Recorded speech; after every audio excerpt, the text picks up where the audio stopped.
നമസ്കാരം, my tech ചാനലിലേക്ക് സ്വാഗതം. ഞാൻ ഇന്നിവിടെ പരിചയപ്പെടുത്താൻ പോകുന്നത് ഒരു മൾട്ടി പ്ലഗാണ്. ഈ മൾട്ടി പ്ലഗിൽ LED ഒന്നും ഫിറ്റ് ചെയ്ത് വന്നിട്ടില്ല. നമുക്കിതിലൊരു LED ബൾബ് എങ്ങനെ ഫിറ്റ് ചെയ്യാമെന്ന് നമുക്ക് നോക്കാം.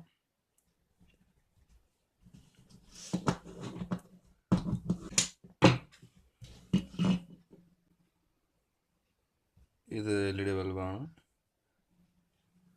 ഇതിൻ്റെ വലിയ കാലാണ് പോസിറ്റീവ്, ഇത് നെഗറ്റീവും. പോസിറ്റീവ് നമ്മൾ ഒരു 150K റെസിസ്റ്റൻസ് ഉപയോഗിച്ച് നമുക്ക് ഇതിൽ പ്രവർത്തിപ്പിക്കാവുന്നതാണ്.